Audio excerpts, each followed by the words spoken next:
Let's turn our attention inward and explore the thoughts and emotions that shape our experiences and discover how to live with more awareness and intention. I'm David Dawson, and this is Interaction. Today's guest, I am here sitting with someone that I've known for at least 8 years. I've been cutting your hair right when you had moved back from Oregon. Yeah. And I did one haircut on you before I actually started my own business. Yep. You followed me there. Mm-hmm. And it's been an amazing thing to witness what you've accomplished in a very short period of time in the 8 years that I've known you. And before I introduce the audience to who you are, I want to just quickly give a little background here. You are the founder and CEO of Elevia, and this is a platform. It's serving funeral homes and grief support services across the US and Canada. And this is an interesting topic because I don't have a ton of experience in grief compared to many people. But for someone like yourself,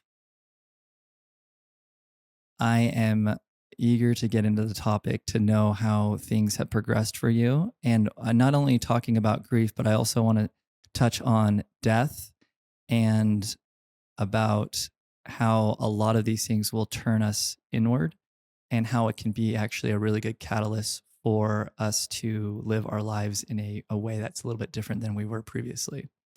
So today's guest is Jon Lefrandt, and his nickname is Mary Poppins. How did you get that nickname, by the way? I just want to know your perspective. My wife gave it to me because it's, in Mary Poppins where she snaps and the toy room becomes completely like clean. Yeah. That's the way she feels like I am. As I go about my work, I try to get everything in its proper order, but I don't know, it's weird because I'm super ADD in a lot of ways, but I can do a lot of things and get them in order kind of well. And I don't know, it's a unique gift that I have. So especially around the house, that's where the nickname came. But well, I mean, evidence of that gift is evident in what you've built in an 8-year period. So really quick for people that are unaware of what Elevia is, also for grief.com, give a snapshot of what you guys are doing, because I do want to touch on that. But what I really want to touch on is your relationship to grief, how that has played a part, and we'll definitely go down that rabbit hole. But I want to just for a brief moment allow for people to know what it is that you guys are providing for individuals that are going through some of the toughest moments of their life. Yeah. It's interesting. And we'll get into it, but it all stemmed from my personal experience with loss, with my father. And in 2018 started what was then known as the Domani Group. And it was meant to partner with funeral homes to help people pre-plan. And even that is a really important part of integrating death into life. But that was kind of its origin story because that was my work experience from 2011 until 2018. But what Elevia does is totally different. I saw a pain point in funeral service where funeral directors do a phenomenal job on that critical period of loss, which is like right when the death happens to when the end of the funeral exists. But there's a massive gap that happens after that. And that's not just in the industry. I think it's within definitely kind of US culture. Because death is so uncomfortable for people to address and to talk about. And I saw a huge void. I saw a huge need for people to have someone to talk to. And so as we built this, we call it an aftercare program, where we partner with funeral homes and cemeteries, pet loss centers, grief support centers, hospice. We do the dialoguing with families via text messaging after that. And we do it on 6 or 7 different events leading all the way up to the 1-year anniversary of the death. So we'll do important things like the birthday of the deceased during the holiday season, et cetera. We provide grief support.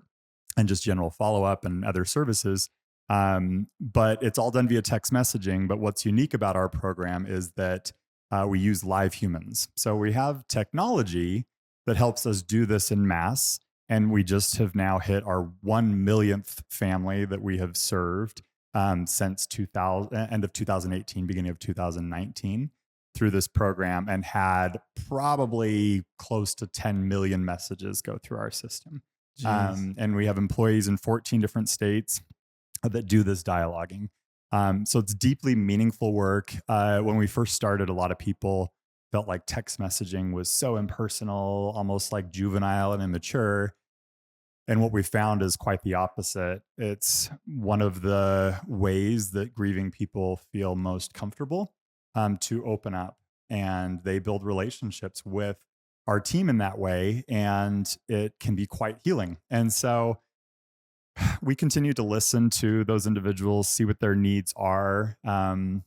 It's great that we have transcripts of all those texts because we can see it right there. The data kind of tells us what these individuals need. And when we see that done at scale, which last year we did about 220,000 funerals is what we followed up with. Whoa. We've been able to build things like For Grief is a second business that we have that provides kind of best in class grief resources. And we built that because there was no kind of standard offering that these organizations could use. There was lots of little like niche grief resources, but I call For Grief kind of Grand Central Station, where you can come in there and get very tailored services. So I've been able to partner with national best-selling authors and experts on this, so that whether you live in rural America or metro America, you can have access to these best-in-class resources for free. And so, anyways, it's deeply meaningful work. It continues to expand at rates that kind of blow my mind, and but it's all powered by just human connection and empathy, really. That is so good. I want to circle back to something you said earlier about the text messaging. And at first, there's maybe resistance of, Hmm. oh, this is going to be impersonal. I remember when text messaging was starting to really become a thing. And I at first was like, what the hell? Yeah. Why would I Why are want we to, why doing would I this? text this? Because at the time, it was so inefficient Yeah, to text. And my initial thought was, let's just call them. And if they don't answer, I'll leave a voicemail and they can listen to that and we can dialogue that way. totally. But now the idea of answering my phone and talking is so much less in my daily life. What are you feeling people are gaining from the text messages versus talking on the phone that is seeming to be more beneficial? I think the cool thing about text messaging, even different than like a live chat or an instant message, is that you can receive a text and read and respond when you're ready. Right. And it's a little different than an email. Emails can be more like long form and they can have a lot of detail, and that gets more like business jargon. But on a text message, it still is the power of that human connection, but it is when that individual is ready. Does that make sense? Hmm. And so it gives you the opportunity. Think about any of your relationships. There might be times and people do it. It's kind of unhealthy, but people can even lash out on a text message, right? And express things that they maybe wouldn't say face to face with a person. Well, the same is also true, that we can take that, think about it before we respond.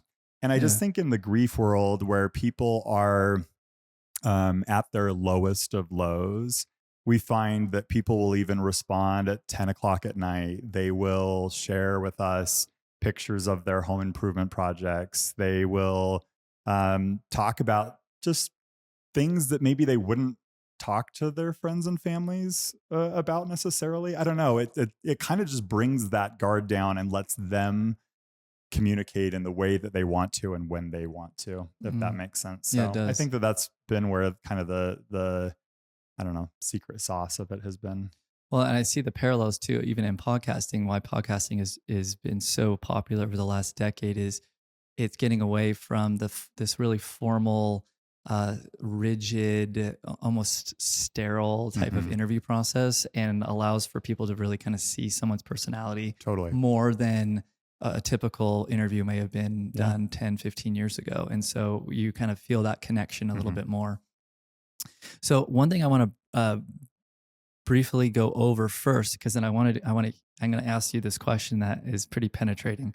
So when it comes to grief, because I was doing research over the Mhm. last, um, actually, here's a side note. This is not our first interview either. The very first interview we had, and I'm going to get into that in a minute, but we had some technical difficulties that I did not catch until after the fact. So I appreciate you coming back on. But one of the things that I want to make sure that I touch on before going into grief too is this is it's not just an emotion, it's an Mm. experience that needs to be witnessed, but it's, it has so much more. It's physical, it's emotional, it's experiential. And because it encapsulates so much, we can't bypass it and it needs time, which can be a lot different than a lot of other emotions and or feelings. So my question I have for you though is your father died Mhm. in 2008. How Mhm. old were you when that 25. 25? Oh, you're near the oldest, right? I'm the oldest, yeah. So what was the age? You're 25. What was the youngest The age? youngest was 9, So and I had 7 I have 7 there's 7 of us. I'm the oldest of 7. how has your relationship to grief shifted since your dad's death in 2008 to today? Oh gosh. How has the grief, like, Yeah. evolved? Yeah. Oh gosh, it's huge. The thing that's probably been the most, about 5 years after my dad died, those first 5 years, I put my grief completely on hold because I needed to take care of all of my siblings, so I thought, and my mom and everybody else. I went into, like, fix it mode, and that wreaked enough havoc that then I spent kind of 2 years in therapy, finally, like, working through my own grief. Kind of thought that I could check the box and be like, I did it, like I accomplished grief. And that, I've learned, is absolutely not true. You don't do that. It does morph and evolve. The thing that's been the most surprising to me is my dad was 46 when he died. He was 43 when he was diagnosed with brain cancer, and I turned 41 in 2 weeks. And as I have neared that 43 age and into my 40s, it really stares at me in the face. I've realized that a lot of my behaviors and drives, I have lived my life as if I have this hourglass with the sand going down and my time will be up at Mm. 43 or 46, which I've learned is a very common experience, especially for men who lose their fathers, to have that experience. And allegedly, a lot of the research says that after you finally get through that 40, in my case, 46 milestone, it kind of finally sheds, but it's something that I have to kind of combat all the time. Even me verbally stating it, acknowledging it, there is this internal turmoil kind of that just does naturally exist because of that traumatic event that occurred and what my relationship is to it. So it's definitely evolved as I've gotten older. Mm. I so the idea that you touched on just a second ago, where you put your grief kind of on hold for 5 years to Yeah. really almost step in as your father for your other siblings, maybe your mom. Hmm. This idea of bypassing in many ways, like utilizing our beliefs in an afterlife Hmm. or our obligations or whatever as a distraction to feel these emotions or this feeling of despair or grief, confusion. And how at what point did you realize my initial default to take care of everyone else? How did you realize, okay, now I need to really focus on what I have been suppressing for that time frame? It's interesting. I feel a lot of the research and even the grief, um, materials, the experts that are out there, eh, eh, gender can play an impact in this, and men tend to turn off their emotions more than women do just by the nature of who we are. And so there was an element, I think, of that did exist because 80% of all grief resources that are out there are written by women, by the way. Mm, And so even when you're trying to get help, it may not always resonate with you because of the audience and the experience that's kind of being portrayed in the research and the things that are out there. So Um, anyways, I state the question one more time. I'm trying to remember if I can remember the question now.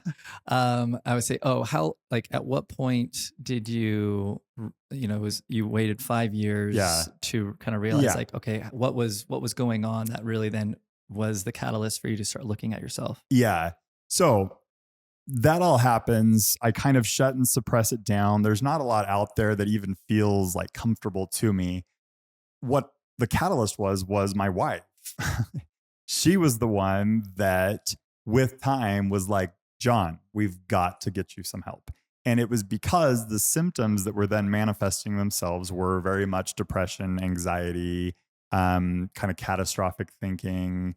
But I was keeping it all inside, working really, Mm, really hard to pretend like everything was okay. And the only person that could see that it wasn't really was my wife. And so if it wasn't for her, I don't know where I would be and what things I would turn to try and keep numbing and suppressing the feelings that I had. But it was kind of just what I felt like I had to do. It felt I needed to move on. I needed to focus on the things that I was grateful for or that were going well in my life. mhm. And I think also because I was as young as I was, there weren't a lot of my peers that had gone through a similar experience. So I felt like I was pretty alone and isolated in that. And to top it all off, I mean, I've been doing a lot of therapeutic writing. I'm writing a book right now. And, the grief event really happened at the time of diagnosis, which was pretty crucial for me. It was at the end of my 2-year mission for my church, and my family was supposed to come to Japan to pick me up. And 3 days before their scheduled arrival, I haven't seen them or basically spoken to them in 2 years. I then got news that my dad had stage 4 Mm. brain cancer and that I needed to rush home. So that was when that grief event really started, was at 21, Oh, wow. and then it was 25 when he died. So that's also important, I think, to recognize that it's not just the day that he gave his last breath. The grief process really ignited the second that cancer word was uttered. Mm. Well, I can also see too, like, you have this pretty pivotal moment in your life where you've dedicated 2 years of your life to in service to your belief, Mm-hmm. and there's going to be this, you're imagining, I can imagine that you're imagining this celebration, Totally. this a little bit of honor, and just Mm-hmm. like, oh, like, I've done accomplishment, I've Accomplishment done this and thing. yeah, And so my thought is has there been grief around the fact that you weren't able to celebrate that? 100%. And I think for me, the impact of that, just even that day, Uh-huh. of receiving that news, it was the merger of, at that point in my life, probably the highest high I Mm. could ever have, because that feeling of accomplishment, I did it, celebration, like, end of a chapter, going into a new, I had all these emotions. And to top all of that, my family was coming to Japan, and it was, and then I went to, in my life to that point, the lowest experience, Uh, and even in my whole life now, 41 years, the lowest experience. So to have that contrast for me has had long-term impact, where even for me to have good experiences, even if they're on a scale of 1 to 10, a 10, my body then says, well, if you're going to have a 10 experience, you're going to have a negative 10 experience come immediately after. oh, And I have to sort through the trauma of that, because we're data scientists, right? As humans, we're looking and observing. The data that my body has received is, beware of something really, really good, because something really, really bad is coming as well. oh man, that's ah It sucks. that sucks. Yeah, Yeah. I feel for you too, because and I see this too, where you can have these high highs, these moments, and then all of a sudden we're almost clinging to it. Like, I don't want this to end. How do Yeah. I keep this rolling? And then we're taken out of that moment too. Yep. I'm wondering, did you experience this? So it is common from what I've heard from talking to clients over the years that has caused actually quite a bit of damage for these individuals where the term, and I hope I'm using it correctly, is like spiritual bypassing or belief bypassing, Mm-hmm. where you have this death of a close loved one.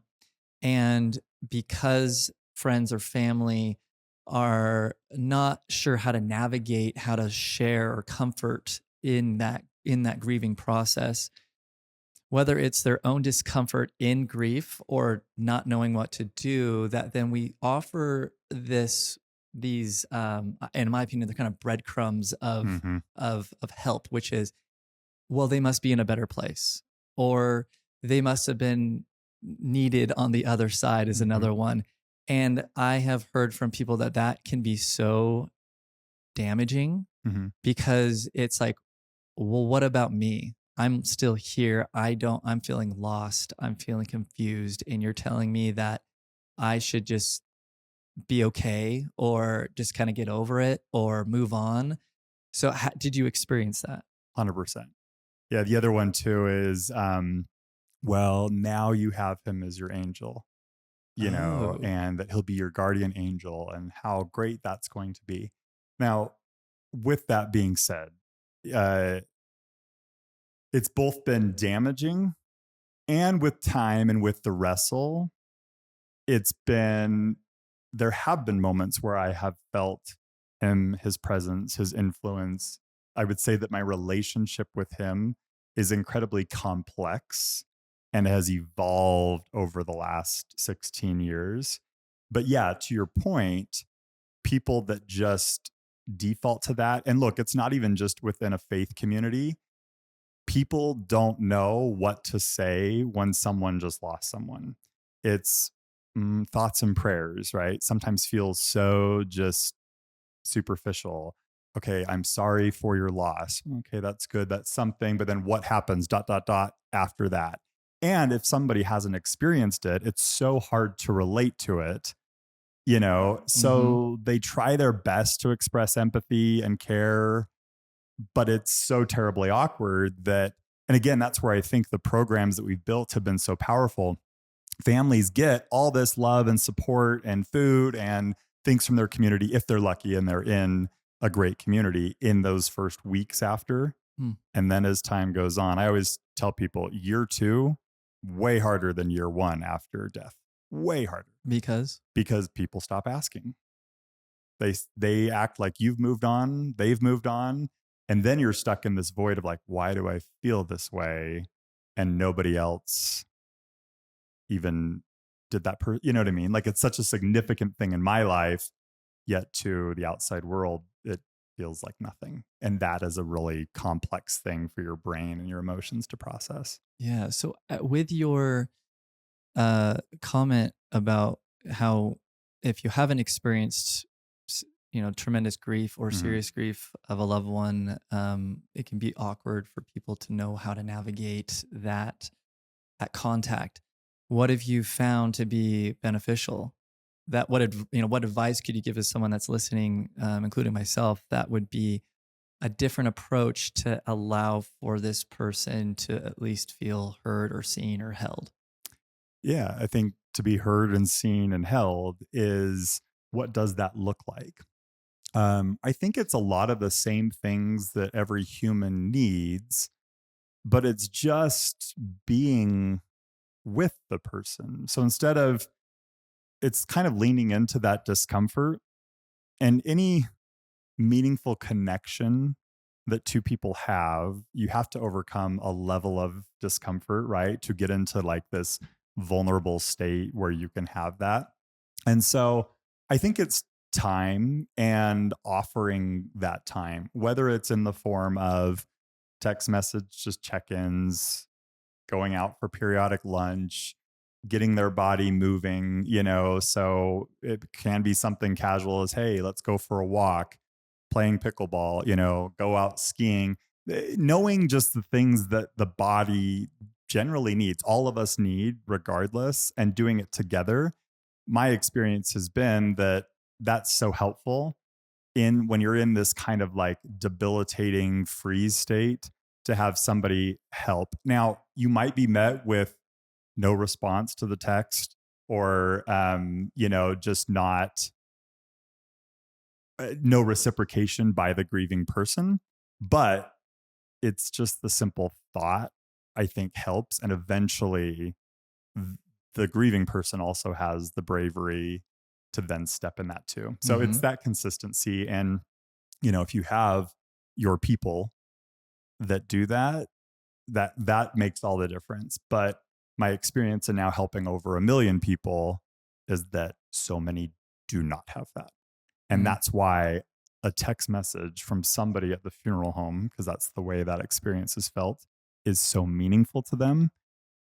On the 1 year anniversary text that we send, a very common response we get from the grieving individual is, "Thank you so much. You're the only person that remembered." Oh, wow. Jeez. Like, it's gut wrenching Yeah. I get because emotional about that, man. you'd think like that their family or friends would have some level of awareness. So one thing, and this is like top notch best practices, if you have a friend that lost someone Mm-hmm. and you know the day, put it in your calendar that, John's dad died on this date, and just put it on your calendar. When that notice comes up on your phone, send a text message. "Hey, I know that today is the day that your dad died. It must be a hard day for you. I'm thinking about you and celebrating his life," and, whatever the case may be.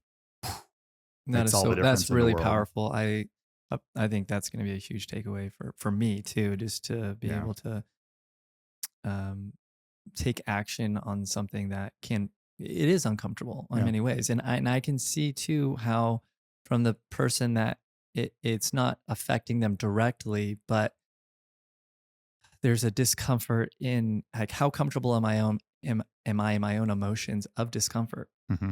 Hmm. of being sitting and witnessing someone through like suffering and that grief process can be so foreign, and especially in our society where we hide death so Yes. quickly, right? We I mean, it's I mean, there might be a viewing, but if there's an accident, like, the first responders are in there quickly to then cover everything up, take everything away. Yep. And so we have such a fear around the concept of death. Hmm.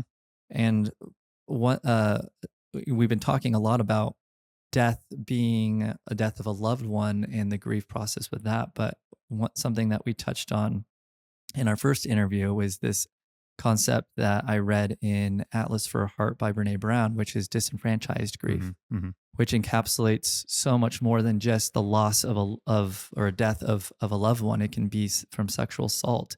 It can be divorced parents, or meaningful romantic relationship, expectations of someone that you have held high, and all of a sudden now that those expectations have been crushed. And so grief can be so interwoven into these other aspects of our lives that can be overlooked too. You mentioned 100%. death of a pet. Hmm. There's a lot of people that don't have children, or are unable to have children. Hmm. So they have pets as children. And then if they pass away, the grieving process of that, and it can be even ridiculed or looked down on because it's like, well, it's just a pet, Totally. and you don't know what that person might be feeling because that is the closest Yeah. thing that they've had to an intimate, close relationship It's that's like been there. all the problems we just talked about with death of a loved one, and in my case, Mm-hmm. my parent, and people feeling awkward. The pet is like, no one even thinks about it. Like, it's, "Oh, your dog died. Cool." Like, and they move on. So yeah, we started pet follow up as well. And those messages are through the roof, where Really? thank you for just acknowledging it, for that very reason. And sometimes I think you would think, oh, these must be people that don't have anyone, and they're these, recluse people where their pet means that much to them. That's not the case at all. These are their faithful companions. I think of my dog, because I work from home, where before, when I had an office, I probably wouldn't be around my dog all that much, but my dog is right there next to me every single day in my office. And the day that will come, at some point that she's gone. Like, I'm like, oh, I get it a little bit more now. But yeah, absolutely. And the other big event for me personally, and probably for many people in the world, was like the pandemic has so many grief events that are tied in. People may not like recognize it specifically as grief, but think of all of the high school seniors that didn't get their graduations, that didn't get to go to their senior proms, that didn't get to weddings that were canceled and had to be rescheduled.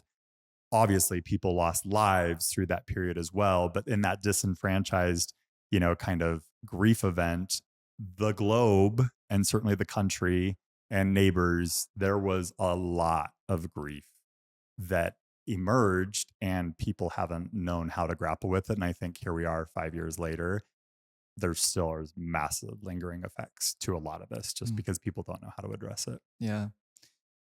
I want to talk about the transformation process that grief can offer. Mhm. How has it been a gift? I talk about this with my wife a lot. As we look at grief events, my dad's being the biggest one that kind of jump started it in our marriage, and we're on our 18th year of marriage now. But um, when I look back on my life, it's the weirdest thing, but I have tremendous gratitude for the experiences of loss Why is that? because that is the opportunity for growth and transformation and um, connection on a much deeper level. Um, it's it is some of the greatest adversity, no doubt. But when you, I think we work so hard to avoid loss, all types, right? We Discomfort just too. because Yeah. it's uncomfortable. And so we don't want to have the hard conversations. We don't want to do the brave thing that could potentially lead to that loss. And yet, I guess just my experience has been that death is not the final point, it's actually a doorway.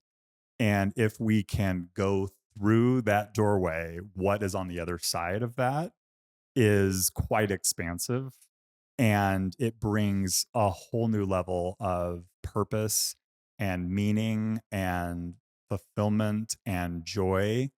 But there is a lot of heartache and sadness and depression and anxiety that can be experienced through that. But my experience has been it's so worth going through the door of whatever that loss experience is. So I don't know. It's been transformative for me. And I think even on the smallest example, my dad's death, 16, 17 years ago, has led to so much goodness in the world that I can say that death experience, had that death experience not happened, would these million people have received the help and support that my team has been able to give? The answer is probably not. Why would I have gone into helping? It just that wouldn't have been on my life's journey. And so we can turn our most painful experiences into really purposeful, meaningful, connective, rich, fulfilling experiences too, if we allow it. And that's a choice that we have. I think we can stay bitter and angry and confused and sad and mad. That's all part of the experience, but just don't stay in there. That's kind of I think, personal challenge we all have for ourselves is what do we do with that? I love everything you're saying. That it's reminding me of this account that I really enjoyed. She's very visual, very simplistic, and it's talking about the power of sharing our experiences and because yeah, in these difficult life altering times, we can feel very isolated and very in our own on our own island. But when when we have joy, if we share that joy with someone else, it expands. Mhm. and is can be actually even more exciting to share it with someone. And same thing with sorrow. If sorrow can feel so big and so just unbelievably heavy, but if we can have that text message come in or Hmm. share it, that energy with someone, or it be witnessed, it lightens that load a little bit too. So it almost does the opposite of each other. Like joy shared will increase Hmm. the amplitude of it, and then sorrow shared actually will remove the weight of it. Yeah. And so I've been trying to take that to heart a little bit more when it comes to my children or my wife. Like when they're feeling an emotion that is less than comfortable, Hmm.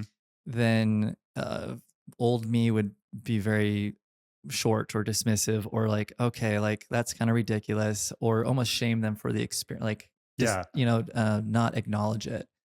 So by sitting with it more or being able just to listen, it's definitely helped out a ton for me too. It's to get to know them on a deeper level, and for that trust to grow a little bit more. Totally. I love this where we're heading with this though, when it comes to how death doesn't necessarily include just the physical death of a person, but it could be the different evolutions of ourselves. Hmm. Of man, here I am working for a company, and I'm seeing a hole that is needed in this industry, this funeral home industry. Of wait, how are people being connected with after the death? Like, and you filling that need, and realizing all the good that can happen through that platform. In what ways currently have you seen death to an old version of yourself play out? Death to an old version of myself. So non-physical death experience. Yeah, in a lot of ways. And yeah, the I work stumped one, you on the that work one. one is a good example of that because that the business that I was with prior to starting my own, I was with them from 2011 to 2018. And when I look at that chapter, a lot of it was a wonderful chapter of my life. Wonderful people doing great work, was making fine money, had great experiences. You know what I mean? Like it wasn't like, get me out of here. This place is the worst ever. And maybe I felt that towards the end, but ultimately when I look back on that chapter, it was great, but I had to close that chapter. And by closing that chapter and starting a new chapter, and it was very surprising to me, um, for those that have been entrepreneurs and started businesses before, probably one of the most jarring experiences is that you would think, or at least I did naively, that people would cheer you on that endeavor and go get them. And this is going to be great. And you're actually met with a lot of very different emotions from the people in your inner circle, your friends, family members, etc. Now, where those feelings and emotions and where those complexities come from, sometimes it's jealousy of someone that wishes they could do it but couldn't. There's, my mom always calls it crabs in a bucket, where you have crabs and they don't want you to get out of the bucket, so they keep pulling you down. You kind of have that experience. Uh, Other people fear that, oh, you're getting more ahead in life than where I'm at. And you hate to acknowledge that that actually is real, but it totally is. And that was 100% a grief event because the relationships began to change and evolve as, in my case, in my family's case, we're progressing and other people aren't on that same journey with you. And I remember Michelle Obama spoke at the Qualtrics X4 conference last year, and she talked about one of the hardest things as you are climbing a mountain. So think of yourself climbing Everest and you're with a team of people. But she says, she's like, some of the hardest things is when there are people that aren't ready to climb with you and you have to leave them behind. And I have had that event happen multiple times, and it's devastating because I'm more of the type of, I want to bring everyone along with me, but there are some that aren't ready for that climb, and you do have to let them stay, at their Hmm. point in their journey. And that's, yeah, kind of I think from 2018 until now, a lot of my death events that haven't been a physical loss have been relationship based kind of death events, as I've evolved as a person and as other people have evolved as people, and others that aren't evolving because they're staying in kind of a stuck place. But having respect that everyone's on their own journey, um, and not, taking it so personally too, is just something that I'm having to like learn through that process. In your eyes, why do you think it can be so difficult for us as humans to allow for that transformation or evolution to uh it's like we have these two sides of ourselves that like I know I'm here to grow and to expand and to experience life and co-create, yet I'm not all that comfortable in my comfort zone anymore. And so and that time frame that it takes for some people could be never, or some it could be quick, but that that journey from um, hey, this is a great job, great pay, this is an amazing opportunity to now get me out of here. I've outgrown this. Hmm. Why do you think we have such a difficult time with that process? I think the root is our craving for comfort. It's And I think that that has amplified over time. We live in a world where we can get instant gratification and we can pacify our feelings or our emotions so much easier with things that don't last. Yeah. So when you're talking about, I can go down the rabbit hole of not feeling my emotions for the day by just going on TikTok and watching video after video after video. It's escapism, and it keeps me from having to address how I'm feeling. Obviously, people can do that with substance abuse of many different kinds. I see people that do it with physical exercise. Sounds like a good thing, but they become obsessive about it. And it Hmm. still is this running away from the discomfort. And that discomfort is really the root of it is just their emotions. And were struggling, I think, as a people with our emotional intelligence. But, and you and I have talked about this many times, but I do think that there is an emotional awakening that's happening right now. And I think everyone has the opportunity to lean into it, but you have to be very intentional to do that Yeah. so that you don't let kind of these outside influences coddle you and protect you from stepping into it, because it can be a scary experience, no Hmm. question. Yeah.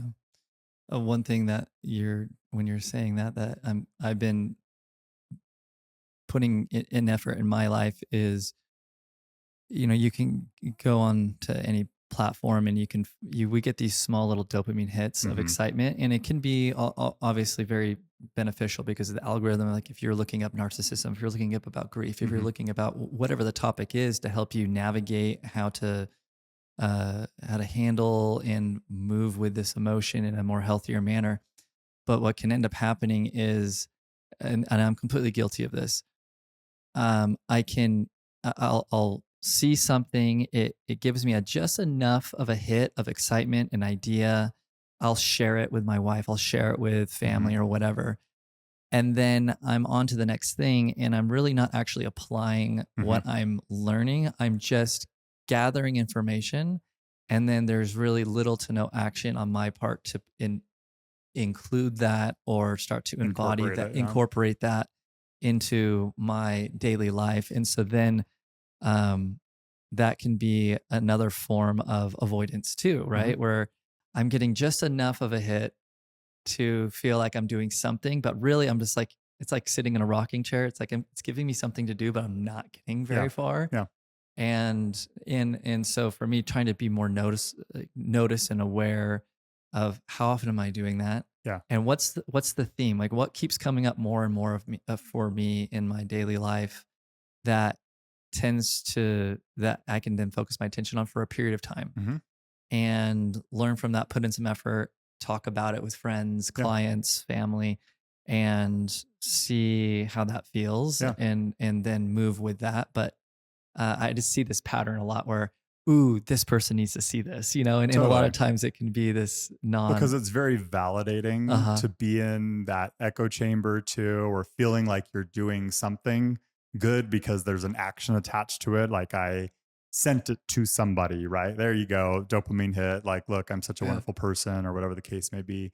But yeah, I think, and you're really good at this. You're very good at it and inspired me too. But it, we have to intentionally find opportunities to lean into discomfort. It's so, so crucial to do that. One thing that I'm doing right now is, have you heard of the Mishogi challenge? No. So Sounds Mishogi is that is, Japanese? yeah, it's I love Japanese. anything Japanese, so tell Yeah. me. And I believe it stems from the Shinto faith. But what this Mishogi challenge is that I'm doing, and a friend kind of tipped me off onto it, is you pick a challenge for the year, and it needs to be something difficult. And the qualifier of it is that you have a 50% chance of failure. All right. I mean, how do you calculate that? It's, I mean, obviously there's a barometer. So for me, what I'm doing is I'm writing a book. Never done it before, have no clue how to, don't have a publisher lined up, and seems scary to go put myself out there, state that I'm doing it, put the work in, etc. The point is the lessons that you learn, it's not success or failure in that 50% likelihood of failure, but it is the blessing and power of the discomfort as you do whatever that challenge is. So it could be running a marathon, a Ironman, right? I mean, on the physical side of things, but it's picking something that is I don't know, that you want to grow and develop in, but that you are afraid of doing. So it might be launching a podcast. It Yeah, could yeah. be, whatever the case may be, but it intentionally choosing discomfort, and not to put yourself in pain all day, every day, but to get ourselves out of the comfort cycle. And that discomfort is just so, so important. And it's terrifying because you're going to get imposter syndrome. You're going to get like, who am I to do this? And fear can kick in, et cetera. But we as humans need to grow. We need to progress. And to your point, that's where joy is found, is in that discomfort. And I've found that even when I do things and I fail, that journey of doing it sometimes gives me far more fulfillment than that level 10, um, exhilarating happiness moment on the blip. It's, if we can lean into that, I think life can be really like rich and, fulfilling. Yeah, adds depth. Yeah, totally. Totally. And And you have stories to tell. Even if you yeah. fail, you have this experience that's really like connective, and it feels good. I love talking to people, not always just about all the amazing things that they've accomplished. It's the journey that's Mhm. quite fascinating. I think that's been what's fun about, our relationship over these years, to see it too. Yeah. It's had lots of ups and downs and ebbs and flows along the way, right? And that's what's powerful. Yeah, and that's something I feel so fortunate about in what I do for a living too, is getting to know people on a more intimate basis where they're willing to share the uncurated, more raw edges that Hmm. are that haven't been rounded off. Totally. And so then to me, it gives me this glimpse of like, oh, the grass isn't perpetually green on Hmm. the other side. Hmm. And this person, even though they have all these beautiful things going on in their life, like they've just shared some really heavy information that is, disheartening or troubling, or just, I feel for what they're going through. And you would never know, Totally. because it's fascinating to me, to it's this experiment in just witnessing the power of being alone with someone for a period of time, and then what comes up. Hmm. Because I work by myself usually. When someone first comes in, hey man, how's it going? Great, good to see you, blah blah blah. And then like I want to just start getting to life a little bit, and within a very short period of time, they're sharing with me some stuff that can be, um, it that first initial mask of Yeah. a knee jerk reaction, like things are going great. And there are things, not to say that they can't have gratitude and Hmm. see what's going on, but hey, let's also, if you're, feeling it, and I feel like I can do a decent job on, you seem a little different today. Like, you okay? Do you want to just sit here and not talk? Like, just kind of ask those questions. But that is something I feel very fortunate and honored to be able to witness on a daily basis, is that armor kind of being taken off for a minute, Yeah. and to start seeing the more vulnerable side of people. And to me, that is Hmm. what the new strength is Totally. in life, is showing our humanness, Hmm. and not just to our spouse. And even then, sometimes we don't want to show it to our spouse, me included, because we have so much tied with that person that affects our daily life. And so sometimes sharing it with a complete stranger is easier and more Totally. comfortable. Uh, all right. So when it comes to this, the not concept, but I want to talk about, in allowing grief to move through us Hmm. rather than to outrun it. Yeah. So, you mentioned when your father first passed away, in a way, it was not outrunning it, but, putting it aside, being like, Hmm. okay, I'm just going to like kind of shut this part down so I can really focus in on these other things that seem more pertinent at the time. Um, what techniques have you found, or ways in your life that have allowed for you to allow grief to run through you? I think one of the blessings, I mean, we talked a little bit earlier of how like the date and time period and age has played a factor in negatively on me feeling like I have an hourglass and that the time is running out. But, you know, th- we we go into mass like busyness mode and accomplishment mode, and we are running full throttle right into death. It's kind of like boom, and then it stops there. And my experience has been those that try to intentionally and in a healthy way incorporate death into their life, and that can be either through planning, or sharing stories, experiences, um, and kind of like, I was thinking about it in preparation for this of just, we were talking about like the concept of heaven. Mm-hmm. And sometimes that feels like the destination. Okay, I'm going to die. And if I do everything in this life, I'm going to get to this celestial heaven state, right? And look, the afterlife, there's a lot of questions about that because none of us have experienced it before. And lots that can be gleaned there. But I just feel like heaven can 100% exist in the day to day. And so rather than like trying to work our brains out for that destination, it's starting to incorporate like the concept of heaven into our day to day, and truly day to day, not just, oh, this year or the next 3 years or the next 5 years. It's today. It's how can I be present and create that heaven experience today? And where does that come from? Well, it comes from deep and rich and meaningful connections with other people and experiencing different things and trying new. That's where life is rich and fulfilling and meaningful. And so for me, it's never been about the hunt for, okay, here's the amount of money that I want to make. And when I do this, then I can rest from my work, or, just chasing this retirement thing. So I feel like it's a bit of an experiment, but I'm trying my best to live as much in the present and create that, yeah, heaven experience today, and to talk about death and loss and incorporate that into our lives. And we're trying our best to do that with our children as well.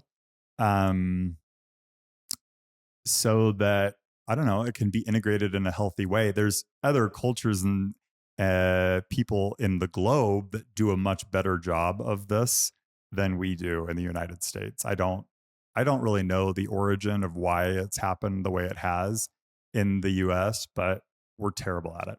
We're so bad. And we have built our lives around running to death. The death experience happens and it's all over. And I just think there's a better way to do it. And we're figuring it out, but it's challenging. So that's what I'm trying to do on my own. But That's oh, okay. I'm gonna go off piggyback off of what you just said because I am in the process of reading a book right now. It's called At One Mint, and the author is Thomas McConkey. Uh-huh. And so At One Mint, if you are religious or of the LDS faith, like it's atonement. Mm-hmm. And so something that he is a meditative teacher, and I hope to have him on the podcast at some point. Mm-hmm. But he has this thought experiment in his book that I just read that I wanted to make sure that I at least touched on in this interview, and I've been thinking a lot about, and you nailed it on the head. So I just want to kind of read this thing. It says, what if this body, this world is already heaven? Mm.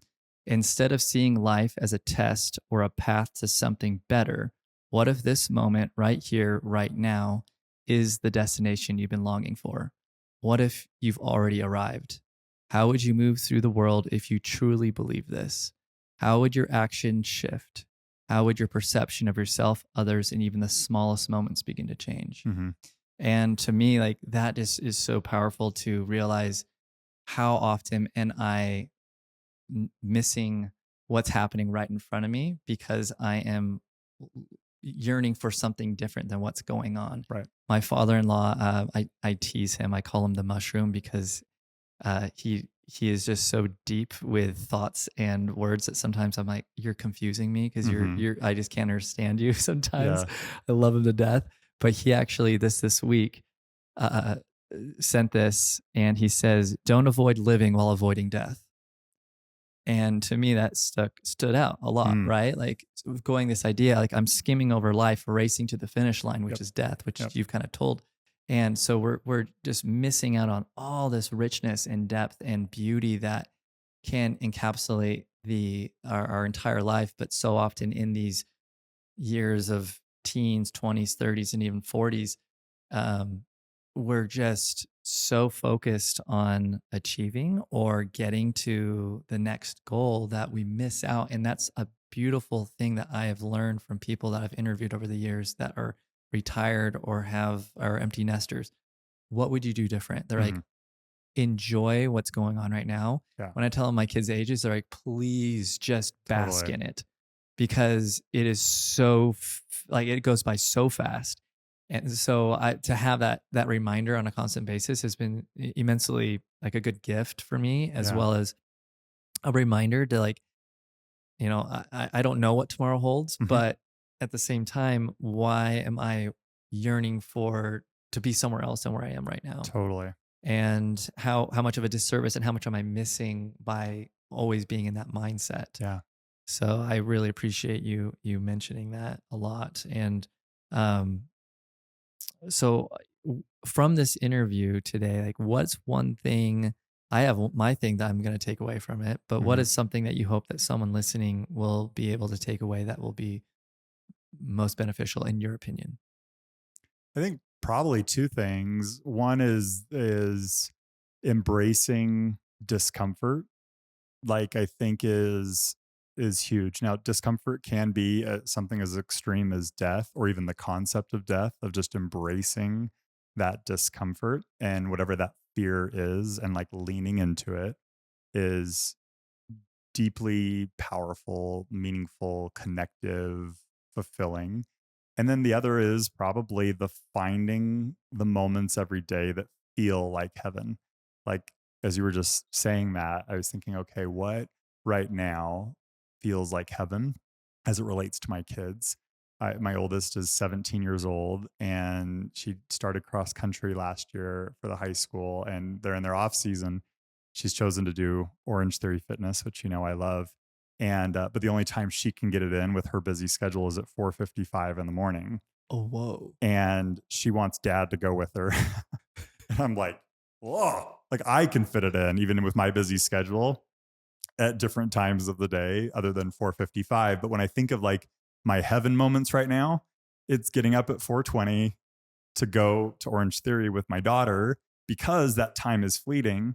And so instead of like focusing on how miserable it is, I wish I was in bed, I can't believe she's making me do this, Hmm. I am exhausted, or whatever the case, it does feel like a heaven moment because it's this connective time that we're both doing something that we love together, and that's challenging, and we have like this support system.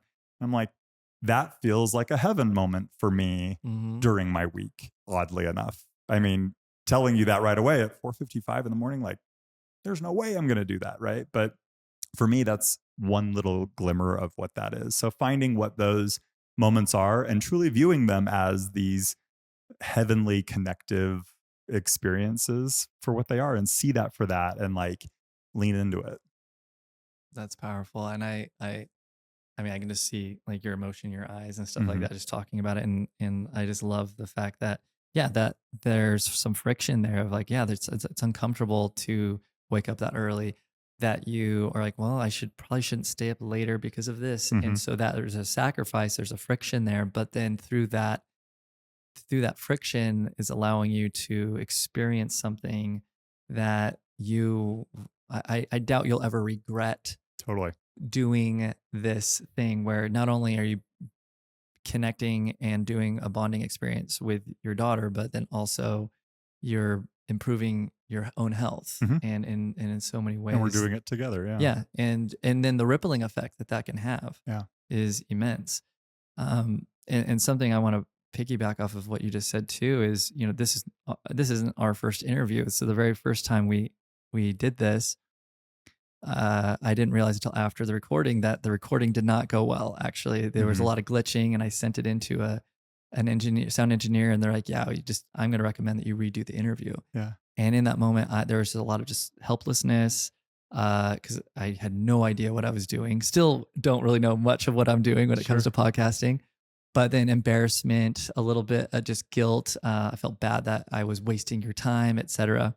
But through that experience, that was a catalyst to me reaching out to get help about how to do this better. Hmm. Through that experience, now this gentleman that's been helping me on the podcast, we're helping each other out in different ways, Hmm.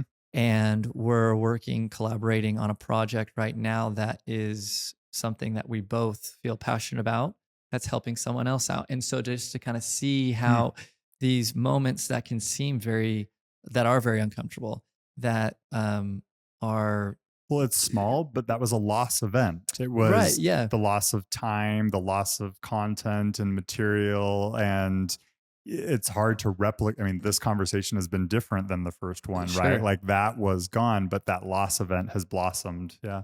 Yeah. And so for me, it's a good reminder to, in those moments, as uncomfortable as they are, don't wish them away. Hmm. Yeah. Pay attention, because Hmm. that is the beginning of a transformation of something that could be way more expansive than you would have ever thought, had things just gone smooth. Totally. And so to me, that's a tremendous gift and a good reminder too, on just like a very small scale, Hmm. um, from these things that we are ultimately trying to avoid as much as we can. Hmm. But inevitably, life is going to be such a great teacher by putting these uncomfortable moments and that friction, so that we can learn from them and to move forward if we choose. Yeah. And that's the biggest part too. And I think that's really powerful, is the fact that we're always in choice, especially when we have more awareness. Yep. That choice is there, and to lean into the headwinds a little bit more. 100%. Yeah. John, thank you for having bet. you coming on today. You having me. Thank you for having me on because yeah, I always feel excited when you come in too for a haircut, because Yeah. it's just what's gone on in your life, because it's so much has gone on, Yeah. and it's exciting to see how you are utilizing your time in a way that is um, just fruitful and beautiful, and just you're not wasting it. And I know that could stem from the potential fear of your age and when Hmm. your father passed, but also there's now this new awareness and this ability to work with it in a manner that your father couldn't work with, Hmm. because of the resources that weren't available. And so, and what you're teaching your kids is going to be so helpful for them in their life. Yeah. So thank you for coming on.